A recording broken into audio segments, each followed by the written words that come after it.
Welcome to Saturdays at 7, Christian Scholars Review's conversation series with thought leaders about the academic vocation and the relationship that vocation shares with the church. My name is Todd Ream. I have the privilege of serving as the publisher for Christian Scholars Review and as the host for Saturdays at 7. I also have the privilege of serving on the faculty and the administration at Indiana Wesleyan University. Our guest is Elizabeth Futral, the Mark Vaughn May Distinguished Chair of Vocal Studies at the Peabody Institute of the Johns Hopkins University.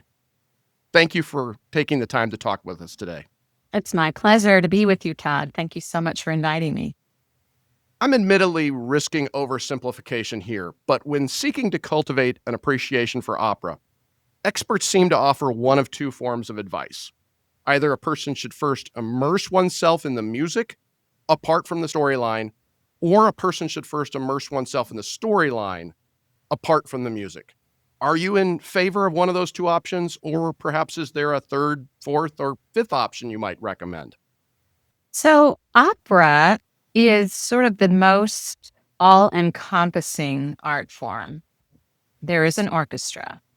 There is often a chorus. There are solo singers. There are costumes. There are theatrics. There is a set. There are all of these elements that other arts media, maybe offer only one of. And so that's the kind of unique thing about opera, I'd say. And I would also say, yes, maybe you're oversimplifying a bit, but going into an opera from the perspective of the story, for many people, is sort of the way in. Reading the story, learning what it's about, and then going to hear how the music, delineates that story and illuminates that story.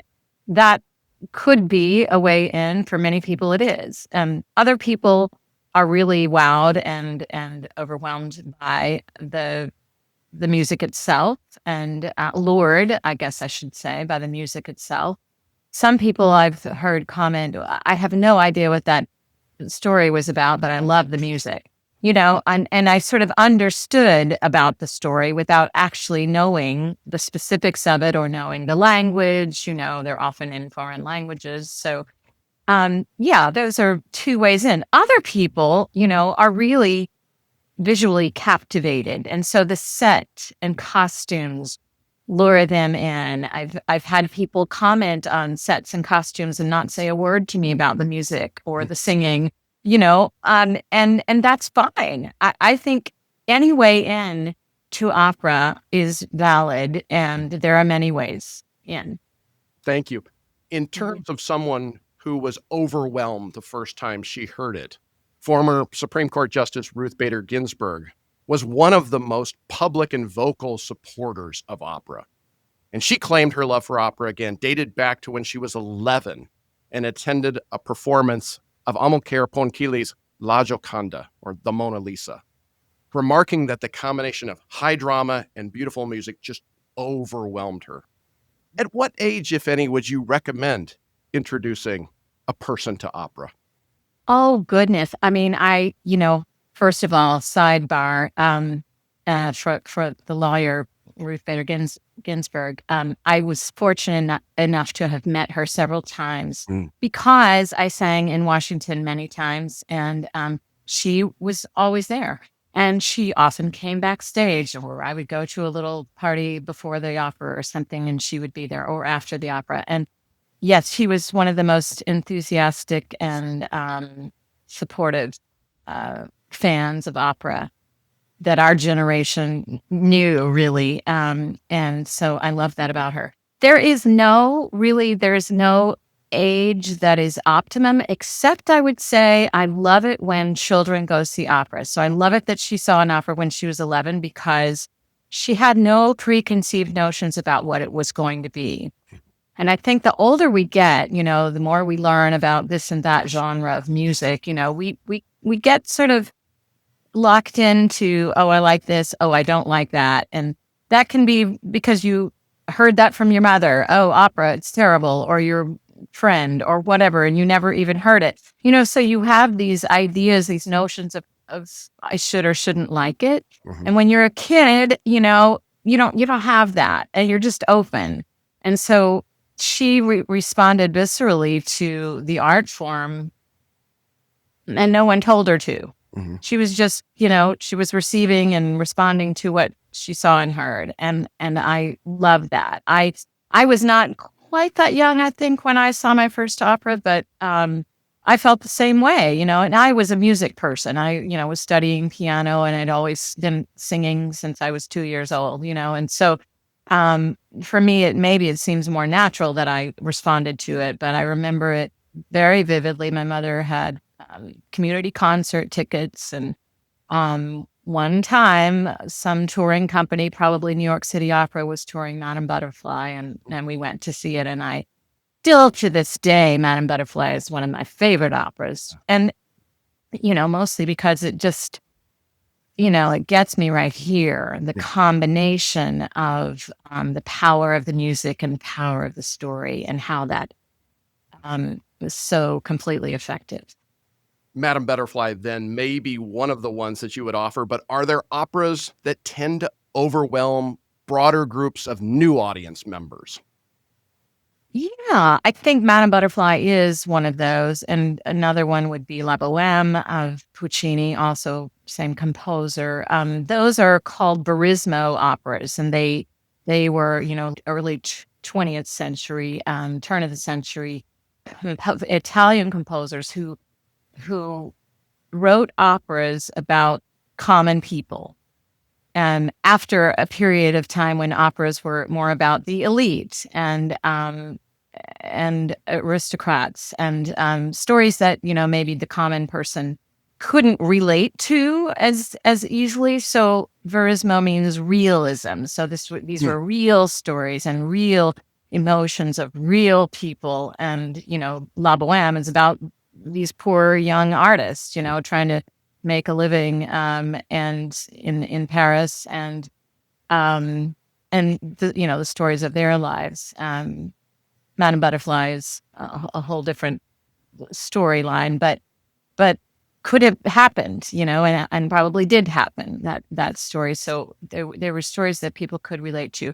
That doesn't mean I don't love lots of other stories, and for lots of different reasons. Opera is presented nowadays in many different formats. The older operas are often updated and redone in a way that does make them a bit more accessible to all of us. If we can't quite understand 18th century, France or Italy, or whenever some of these things were written, and don't have a connection to that, they're often updated and to great effect. So there's a lot of variety going on, and how operas are presented. So for that reason, it's really hard for me to pick one that would just pull people in, because different things pull people in, and I'm often surprised. Oh my gosh, you liked that? Yes, this is how they did it, And so, some crazy Handel opera, which I love Handel operas, but those are not everybody's taste. But the way they're produced and directed these days can be completely compelling. Yeah. Thank you. We've talked about the music. We've talked about the storyline. We've talked about the pageantry. For you, if you had to choose, where does the greatest beauty of an opera reside? How do you know when it catches you right there, and what are the qualities of it? Or perhaps the confluence of qualities that do that for you? Oh, that's a hard question, Todd. Well, so for me, it really is when the elements of drama being fully convincing, and the element of singing being completely fabulous. I won't say beautiful, because singing is not always beautiful. Sometimes it's harsh, but also effective, So when the singing really rises to that top level, the drama rises to that top level, and the delineation of the music through the orchestra all come together. So for me, those elements, the orchestral underpinning of the vocal potency and the drama all come together, in a pinnacle moment to create what is really, sort of undeniable power and emotion. Those are the moments for me in opera that are the most effective. Yeah. While full appreciation of what opera can offer is likely a lifetime pursuit, at what point does one know that he or she is beginning to appreciate all of the critical facets that an opera can offer, really beginning to sort of take it in for what it's worth and it's beginning in its fuller form or fullest form? Everybody has a different experience with that, I think. And I don't know that there's a point at which, one reaches, oh, I got this, But I think when one walks out of the theater taking, a strong sense of that story, a strong sense of, an emotional state to which that story has carried you, and the opera has carried you. Being in an opera that, when one is really immersed in all of the elements, it's transcendent, I think, and it's transformative in a way.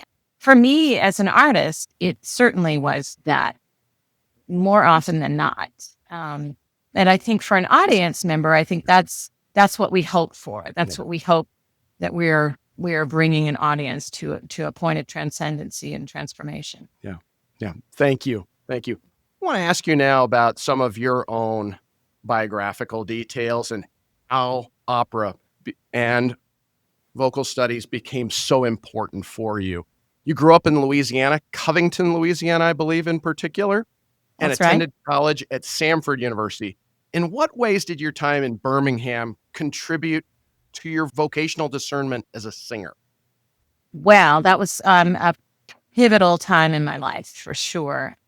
I went to Samford to study music education and with a voice concentration. And that was largely because I was the daughter of an English teacher, my mother, and a daughter of a Baptist minister. My father was a Baptist minister. And so education and church were important things to me. So I went to Samford, is a Baptist school, and that was logical, but it also had a strong music program. Music education seemed safer than performance. I didn't know anyone who was a full-time performing artist as an opera singer or singer at all. So, and that was just a world I didn't know. That really was something I didn't know was possible.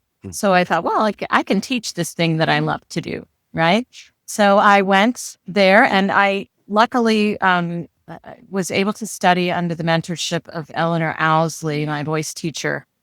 And she was really the first person in my life who kind of sat me down and said, you could actually be a professional singer, I think. I think you have the potential to be a professional singer if you chose to do that. Do you really want to be a teacher? And I said, no.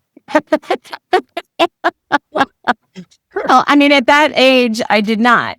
I did not want to be a teacher. And I learned your that teaching career in a few minutes here, John Hopkins. Yeah, well, what I learned when I learned that was in this Jan term we had, when you sort of, as a mus ed student, you get to go into the school and get a taste of what it's going to be. And that little taste was frightening to me. I thought, oh man, I am so not equipped to do this teaching thing right now. I loved singing. I really, really loved singing, but I hadn't ever heard anyone say to me, you can be a singer. You can actually probably make a living as a singer. Now, that's a big promise, and she didn't promise that to me, but she did promise with a lot of hard work that there was potential for that. Yeah. And that was all I needed, really, for me to just drop that mus ed degree and go the performance route. Yeah. But, I think all of my life, I have been learning how to teach through what I was doing and learning how to teach by those who were teaching me. Yeah. She being the first really important mentor in my life. Yeah. In what ways, if any, during that time was operatic performance and operatic singing perhaps part of what was also on your mind? Well, we had a small, opera department there at Samford, and I was pretty much involved in the opera every year, except my first year, my freshman year, and I loved it. That's where I learned that I really loved being on stage. Hmm. I didn't have formal acting training. I had done a little bit of, I'd done some theater work in high school, but nothing extensive. Although my mother says, "Well, darling, you were acting since you were 2 years old." So,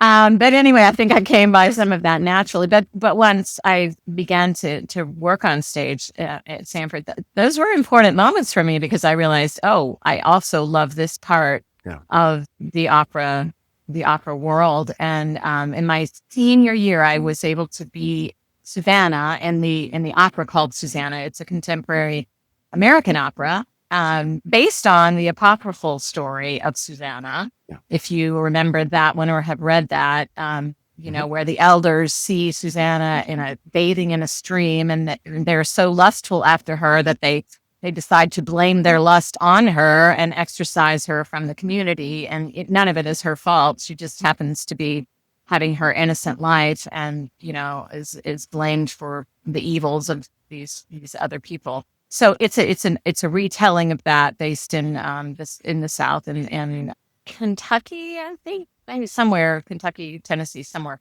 in the mountains. But anyway, that was a really important moment for me because it was an opera in English and about this person that I could sort of understand very well. As I was talking to you about opera stories that sometimes are not as relatable. Well, this one was very relatable, and so it struck chords deeply within me, and I was able to connect with it on a level that I hadn't really experienced before.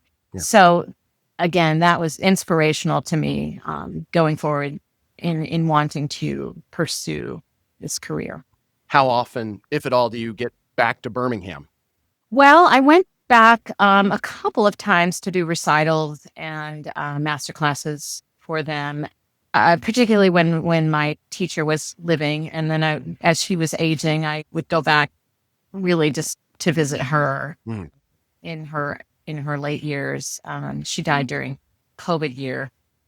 Yeah, so I don't really have occasion to go back much these days. Yeah. But after I graduated, I went back kind of with regularity. Yeah, thank you. After you graduated from Samford, you studied vocal performance at Indiana University's Jacobs School of Music. In what ways did your experience in Bloomington contribute to accelerating that vocational discernment as a singer? Well, you must know something about Bloomington and their music school. We call it the opera factory of the Midwest. It's such a strong program and a big program. And they've had a great track record of producing not only great opera singers, but musicians in general. It's such a great place to be. That was eye-opening for me, I must say. Where at Samford, I was kind of a big fish in a small pond. That was the opposite at IU. Yeah. Talk about small fish feeling like, oh my goodness, do I belong here? Do I deserve to be here? Those kinds of things that I hear now from my students a lot. Imposter syndrome stuff is really rampant among musicians. So that was something I grappled with that whole time that I was there. And I think it was important for me to do because that is real once you get out into the real world and the professional world and begin auditioning and really trying to compete, which it is a competition, no matter what anybody says, you are definitely competing for every little job you get, particularly in the beginning. So learning that competitiveness, healthy competitiveness and resilience and thick skin, kind of developing that thick skin was important for me. And I think that's That's where I learned it. I also had a wonderful mentor teacher there as well, Virginia Zeani, and he had this wonderful career. She was Romanian, and she taught me about the career. Really, she shared lots of stories with me, and she just talked about kind of how, like, was an insider look into how it might function, which no one can tell you unless they've actually done it. So that was an important gift that she gave me, in addition to lots of other, musical and vocal foundations. But yeah, and then I luckily got to do some operas there. That opera stage is the same size as the Metropolitan Opera.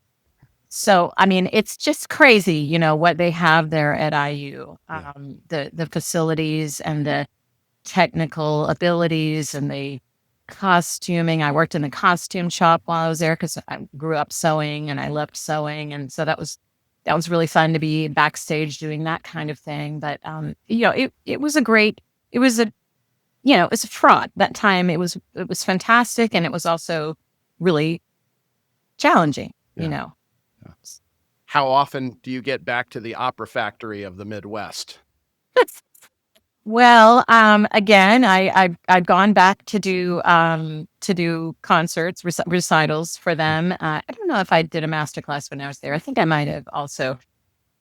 And then in more recent years, my husband, who is a conductor, has gone there to conduct an opera. And so I went to see his opera and was able to kind of reconnect with a few people there. My connection there is less going there and rather just sort of staying in touch with some of the teachers there, because we trade students back and forth. They'll send an undergrad who's just graduated sometimes to us for grad school, and we do the same, swapping back and forth. So we stay in touch kind of, about those students and whether that might be a good fit, back and forth. So, yeah. After you graduated from Bloomington, you received an apprenticeship with the Lyric Opera Chicago. But before I ask you about the ways that apprenticeship impacted your vocational discernment, would you please share what vocal abilities define a coloratura soprano? And at what point in time did those abilities sort of shape your discernment as an operatic singer? Well, I would say that every singer's voice is sort of meant to do a certain thing, right? And equipped to do a certain thing. It's our job to unlock those abilities, but you're sort of born with some natural tendencies, I think. And so your voice, as you build your voice and as you free your voice, it sort of shows you where you should go, in which path you should go. So, you can't just decide you're going to be a coloratura soprano if you're not a coloratura soprano, if that makes sense. And so a coloratura soprano is the highest voice type there is. So among all the voice types, that's the one that goes the highest. And so it's a high soprano. The coloratura aspect of it is coloratura meaning fluidity, ability to move the voice quickly. So that label sort of defines what roles you would sing. So that's what it is. And that, when you learn that your voice is a certain weight and can do those things, and you then are able to execute those things, then you naturally move into certain repertoire that requires those things. And the repertoire is, defined by the label. At what point in time did you recognize that about your voice? Perhaps it was back as early as your undergraduate years, but perhaps yes, it was developing in my undergraduate years. You have your teacher who is encouraging and looking for, your abilities and your the way your voice shows itself the best, and helping you understand how to recreate that. And then you also have friends. And one of my best friends was Christy Shodris, and she was a coloratura. I mean, like, she could get up in the morning and sing, the top of everywhere. I mean, her voice just went off this scale, as we say, it went to the top and over, and so easily. And I didn't have that easily, actually, because we would, kind of be down in the practice rooms trying things out together, and she'd be singing, and I'm like, how do you do that? She'd be like, I just do that. And so then I would try to do it, and I couldn't do it. Well, what it was is that I hadn't learned yet how to access that part of my voice. She was actually a higher soprano than even I, but so I had to learn how to open up my voice and release tension that maybe I had already accumulated somewhere along the way, and so that my voice could do what it was supposed to do. So that was part of the learning process then in undergrad, but then in graduate school, even more, I began to unlock what my voice was supposed to do. And, you sort of, I'm reading a book called The Musician's Mind right now, and it's kind of mind over matter, how you practice and how you practice in a way that you're not creating tension, but releasing the tension, and finding control, but releasing control, and all these, dichotomies of the brain to physicality work that is very interesting and, amorphous in a way. So The time that you then spent with Lyric Opera Chicago, in what ways did it shape your sense of discernment as an operatic singer and performer? Well, those years were, again, very critical and in a different way for me. I was sort of kind of on my way vocally, technically, through, the training I had, but that you never stop. That's one of the things about singing, is you never stop learning and growing. Since your body is your voice, your body is constantly changing as you age. So you have to keep accommodating those changes as a singer. So I learned that, and just kept kind of growing. But the things that I learned that were so critical at Lyric Opera Chicago were many more things about the business of singing, the business of being a musician, how to comport myself, in situations when, I've got a very famous conductor or director, or, these intimidating situations, how to really be a player and team player in those situations. And, how to deal with difficult personalities, all of those things. And then also how to get my next steps going. Yeah. And so, really making connections and keeping in contact with these people and reminding them that I'm there. This is all really important for a young musician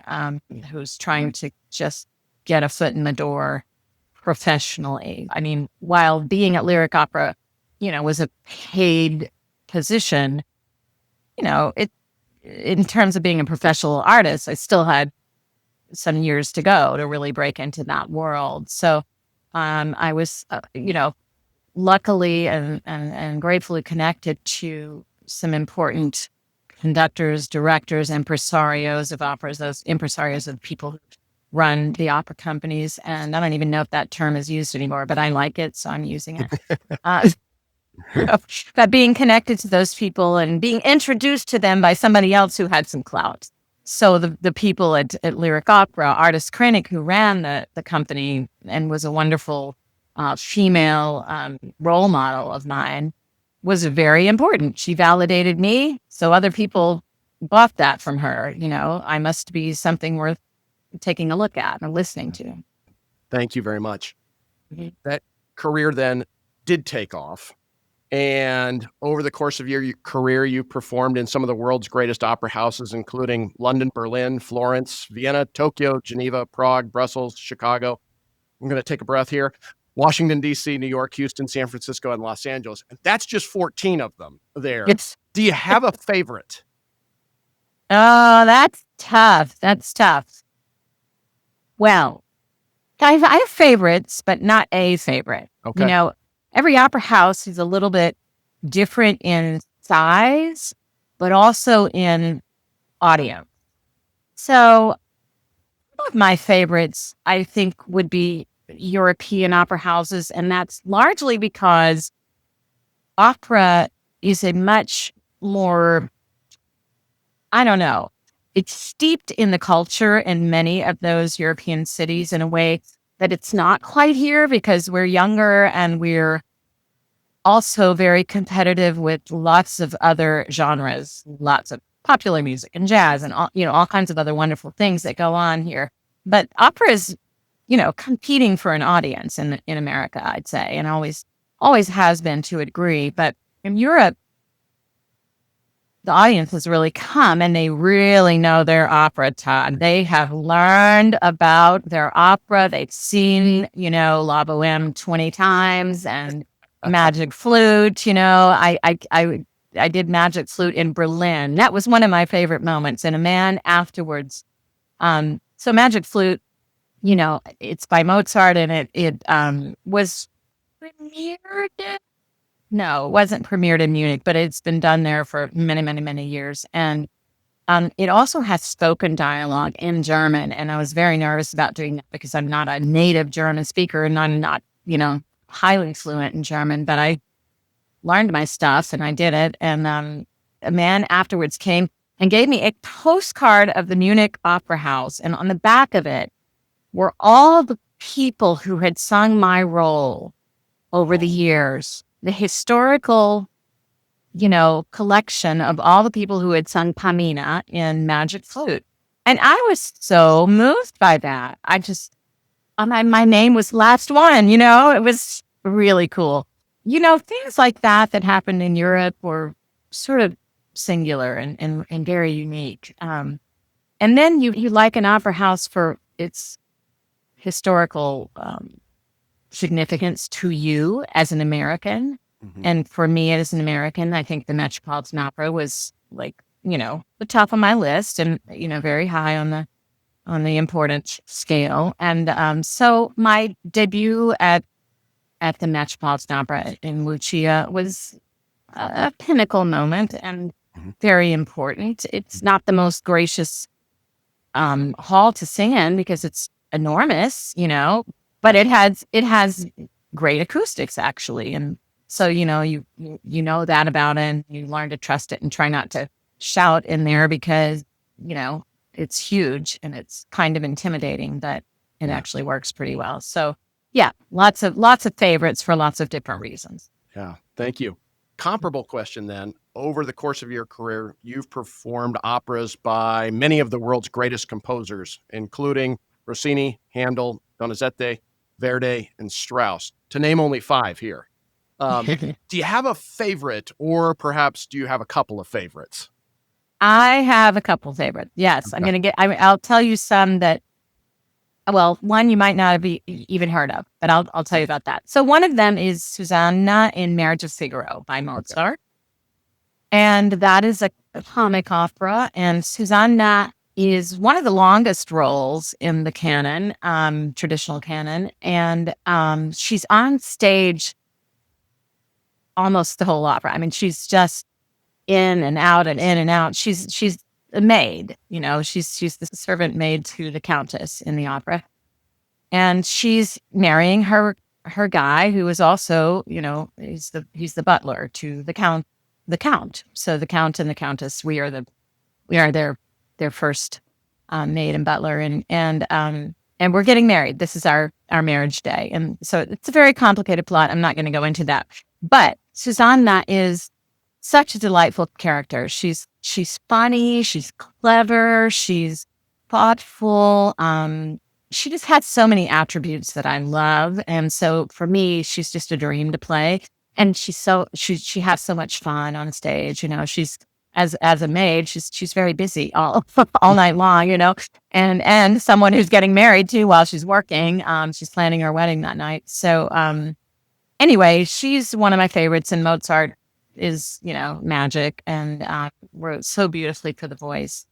Another one that I love to play, both for musical reasons and dramatic reasons, was La Traviata, Violetta in La Traviata, and that's largely because there's such an amazing trajectory that this character journeys through in the opera, and I find that very fulfilling. I always found it fulfilling, and the music, so clearly elucidates the character and her emotional journey. And so that for me was one that I did quite a bit and always loved, and never felt when I returned to it that, oh, I know what I'm doing. I'll just get up and do my Violetta. There was always something more to try and to learn about her, and both, character wise and musically. And then I did one other opera that I love that I have to mention because, and you won't have heard of it probably. It's a 21st century. I think it was premiered in the 21st century. An opera called Emilie, and it's based on the life of Emilie du Châtelet, 18th century brilliant woman who was multi, studied in many different areas, mathematician and a linguist, and notoriously, a sort of had a relationship with Voltaire, and that's why people might know her. But she had so many other.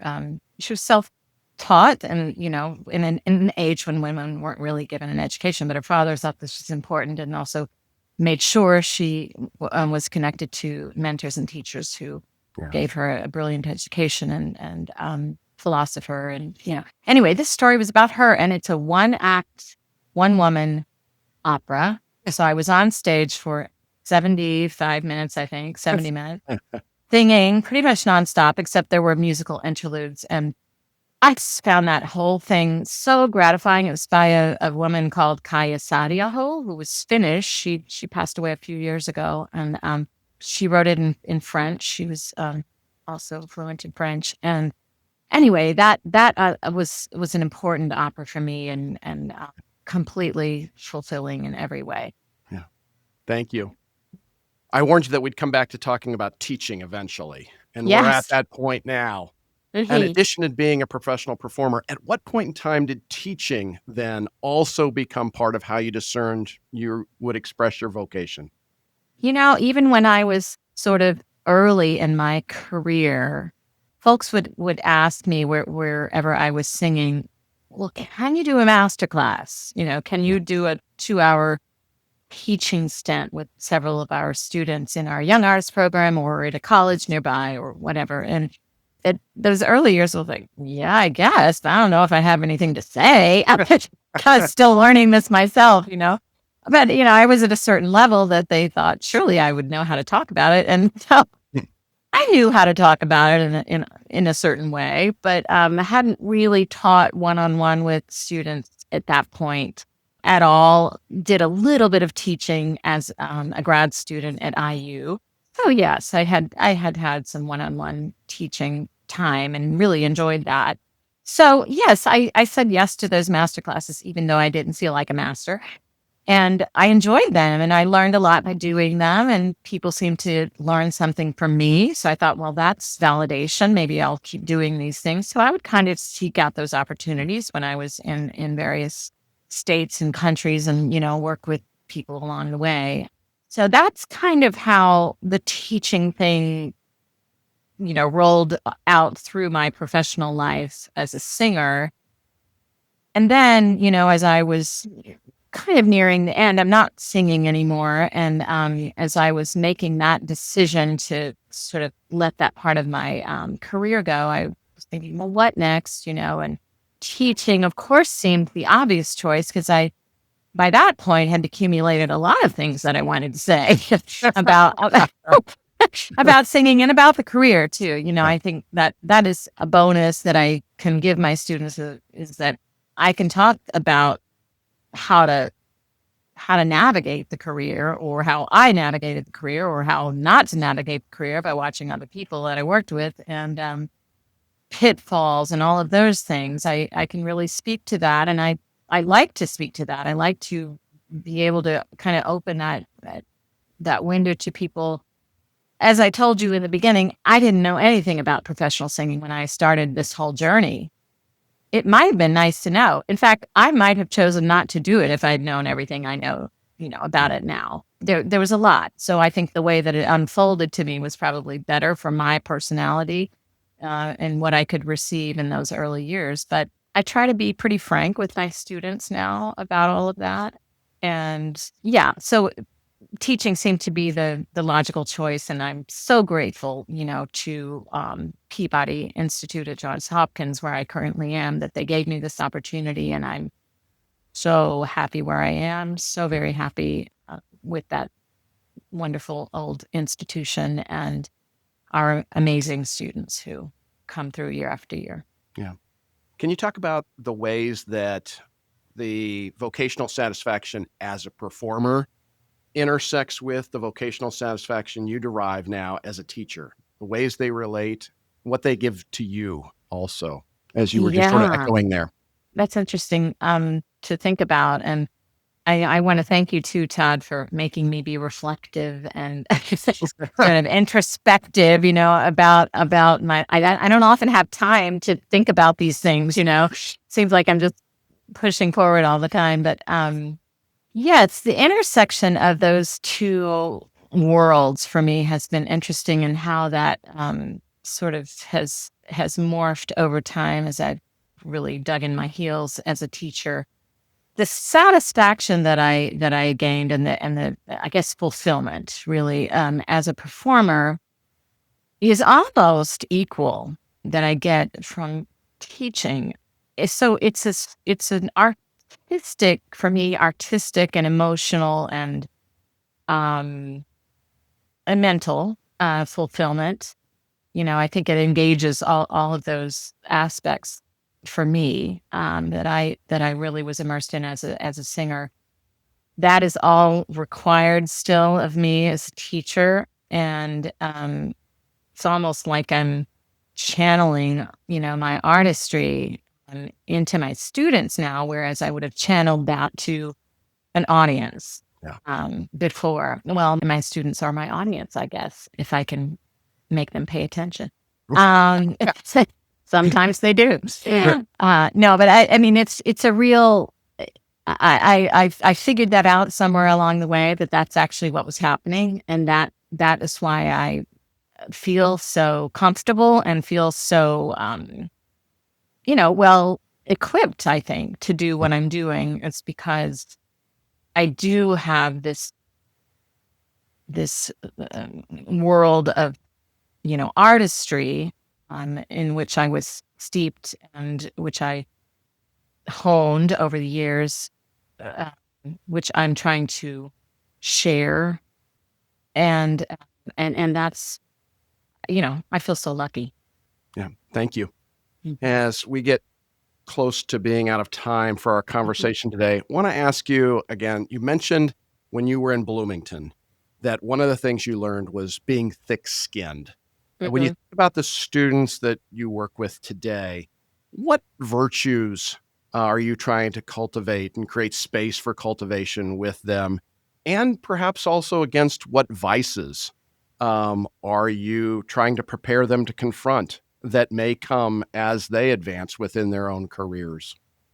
Well, this idea of cultivating thick skin is important, and I talk to them about that, and in such a way that hopefully is helpful. You are not going to always be told in your life yes. You are not going to always be the one chosen to sing the role, to win the competition, to get the job. And that's true in every field, obviously. But in the arts, I think, there's a lot more no's that are going to come your way, and when you get the yeses, that's going to be great. So, what does that mean? How do you receive that denial? Does that mean I'm being denied as a human being? Because as a singer, you are that voice, and so it's very hard to, I think, pull out, separate, compartmentalize. No, they didn't like my voice on this particular day. Maybe I didn't sing my best. There are all kinds of things. It does not mean you are a bad human being. Yeah. It does not mean you are not valid and not supposed to be doing what you're trying to do. So those kinds of issues, I think, are, are, tricky, particularly for a singer. Instrumentalists, I think, experience it also on a certain level. But I think for the singer, it's much more sort of, psychologically complicated for us. And that I learned, I think, just by going through it. But I think giving a bit of, historical context to my students is maybe beneficial for them. Yeah. The other thing on the flip side of that is when they are successful, does that also mean you're a better person than the next person that didn't win? So it's those kinds of things, those kinds of issues of, do I then become prideful? Do I then become self-important? These are the things I think in my career that you could see happening around you and you're thinking, no, I don't want to be that person. And I don't want my students to be that person either. Self-confidence is a different matter. That's important and you have to have it. But sort of rising above everyone else is not a place I think I recommend. And so, those are conversations we also have. You are a wonderful and fantastic person, but you're not better than, You're just uniquely you and you're being validated for that. And that's fabulous. Yeah. Thank you. For our last question then now, want to draw back to your childhood and your earlier years here. You grew up, father was a Baptist minister, mom was an English teacher. You went to Samford, which was then historically tied to the Baptist church and the Baptists in Alabama. And at one time, the church was the greatest patron of the arts.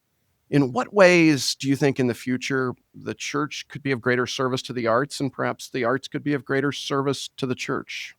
That's a great question. And I think I do see that it continues to be both entities are serving one another. When I was in college at Samford, my first church job, my first job really was there, and it was Baptist church. But the minister there, Lester Barker, the minister of music, he would employ a quartet of singers. And that's very common in many churches, but it wasn't really common in Baptist churches at that point. Yeah. So I appreciated that I was given this opportunity, kind of like a choral scholar. I sang with the choir and also sang solos and this or that occasionally. And but it was, a paid position. It was sort of a leader, a section leader for the choir. And so that was my first touch with church supporting musicians. And I loved that. And I did that at IU too. I drove every Sunday to Indianapolis and sang at an Episcopal church there, and also with a quartet of singers. So those kinds of things continue. Baltimore is a big church town. There's a church on every corner here. And, and they pretty much any of our singers who want to sing in a church choir in a paid position can find one. Yeah. They all do that and they all support. And so, and at different levels, of engagement. But so that is still going on. I will also say that churches as venues for arts organizations to present, it's quite common here in Baltimore and I think in many cities. And I think that's a win-win for both entities because sometimes churches experience decline in their numbers, and this can really bring audiences into the space and introduce them to the space in a way that I think is really valuable. We're out of our big hall this fall because it's being renovated, so we've had to go outside into the community to present operas and concerts, orchestral concerts, choral concerts. I can't tell you how many churches have brought us in to give our choral concerts and orchestral concerts. So it's amazing. But many present concert series around here. I'm not sure how that is in where you live, but I think that kind of partnership is critical and but also benefits both entities to a great degree. Yeah. Thank you very much. You're welcome. Our guest has been Elizabeth Futral, the Mark Vaughn May Distinguished Chair of Vocal Studies at the Peabody Institute of the Johns Hopkins University. Thank you for taking time to share your insights and wisdom with us. Thank you, Todd. This has been such a joy. I really appreciate having been invited, and thank you so much for your insightful questions. It was really fun. Thank you for joining us for Saturdays at 7. Christian Scholars Review's conversation series with thought leaders about the academic vocation and the relationship that vocation shares with the church. We invite you to join us again next week for Saturdays at 7.